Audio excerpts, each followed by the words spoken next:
اب جو حوالہ ہے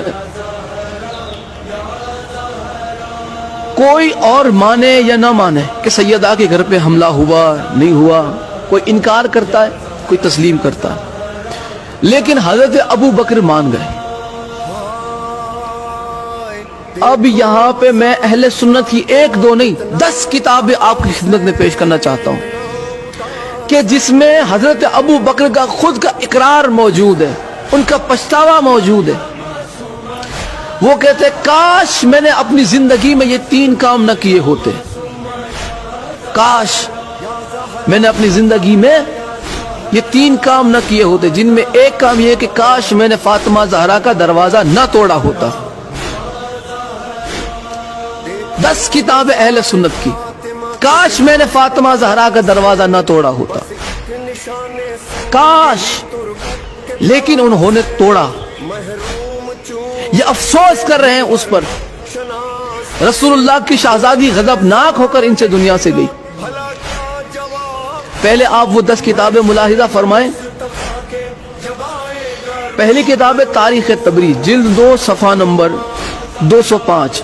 دوسری کتاب ہے مروج الذہب، جلد 2 صفحہ نمبر 236۔ تیسری کتاب ہے میزان الاعتدال، جلد 3 صفحہ نمبر 109۔ چوتھی کتاب کنز العمال، جلد 5 صفحہ نمبر 632۔ پانچویں کتاب تاریخ مدینہ تو دمشق، جلد 30 صفحہ نمبر 418۔ چھٹی کتاب معجم الکبیر، جلد 1 صفحہ نمبر 62۔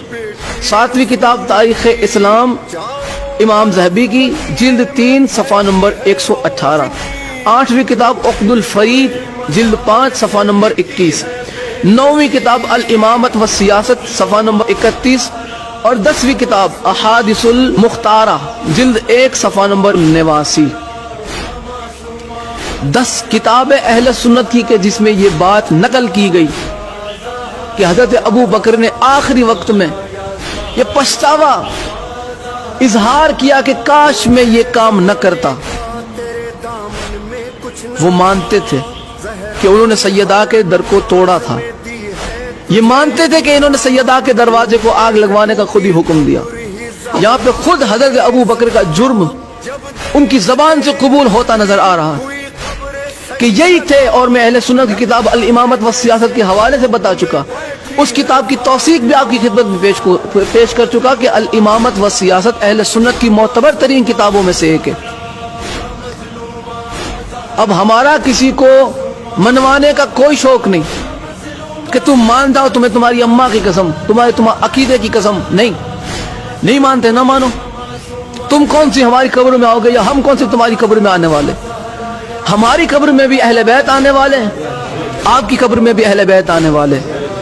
آپ وہ اعمال جمع کیجئے کہ جس کے عوض آپ اہل بیت کی بارگاہ میں منہ دکھا سکے۔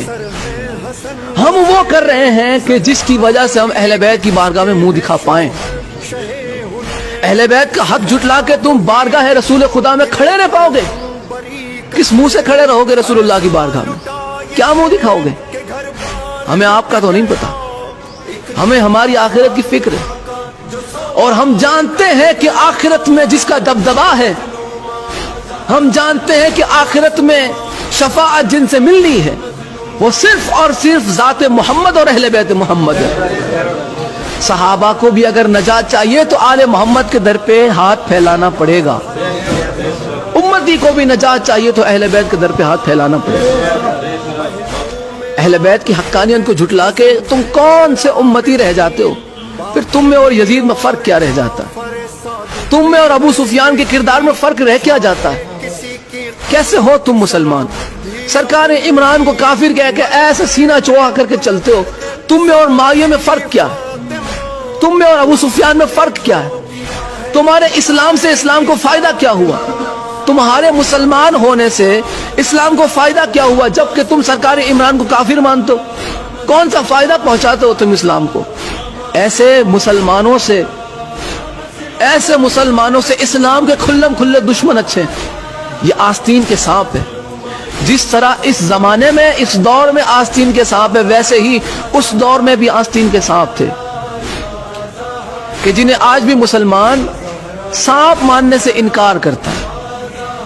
اہل بیت پہ ظلم کرنے والا مسلمان نہیں, اہل بیت پہ مصائب ڈھانے والا صحابی نہیں, اہل بیت سے محبت کرنے والا صحابی ہے, اہل بیت کے در پہ اپنا سر جھکانے والا سچا صحابی ہے. اگر صحابہ میں پہچان چاہتے ہو تو جناب سلمان کی اسی عقیدت کس میں ڈھونڈو. کون جناب سلمان فارسی علیہ السلام کی طرح اہل بیت سے محبت رکھتا؟ کس نے جناب سلمان سے اہل بیت کا ادب سیکھا؟ کس نے جناب سلمان سے اہل بیت کی محبت سیکھی؟ جس نے سیکھی ہے وہ ہمارے سر آنکھوں پر, وہ ہمارے سر کا تاج ہے.